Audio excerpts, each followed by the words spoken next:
கவிதைச் சாரல். பெண்மை. பெண்மை என்பது ஒரு சொல் மட்டுமல்ல, அது ஒரு உயிரின் முழு அர்த்தம். அது பெண்மையின் முகத்தில் மறைந்திருக்கும் அசைக்க முடியாத வலிமை. பூக்களின் மணத்தைப் போல அமைதியாக இருந்தாலும் புயலின் அமைதியைப் போல மாற்றத்தை உருவாக்கும். சக்தியைப் போல மாற்றத்தை உருவாக்கும் ஆற்றல் பெண்மைக்கு உண்டு. பெண்மை முதலில் தாயாக வெளிப்படுகிறது.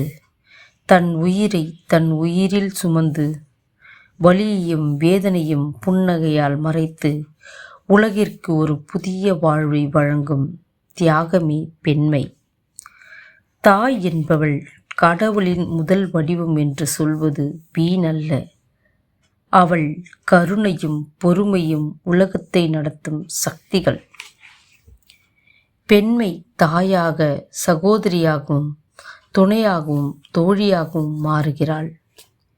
விழும் தருணங்களில் கைப்பிடித்து எழும்பும் தோளாய், தவறுகளை மெதுவாக சுட்டிக்காட்டும் கண்ணாடியாக, வாழ்க்கை பாதையில் வழிகாட்டும் விளக்காக பெண்மை எப்போதும் அருகில் நிற்கிறாள்.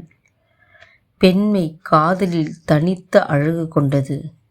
அன்பில் ஆழம் உண்டு. பொறுப்பில் நேர்மை உண்டு.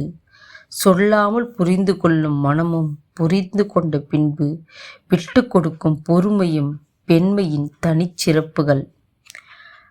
அவள் நேசம் உடைமையல்ல, அது ஒரு ஆசீர்வாதம்.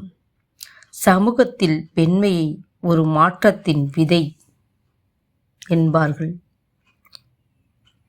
Thank you friends. சப்ஸ்கிரைப் பண்ணுங்கள், லைக் பண்ணுங்கள், கமெண்ட் பண்ணுங்கள். மீண்டும் அடுத்த வீடியோவில் பார்ப்போம்.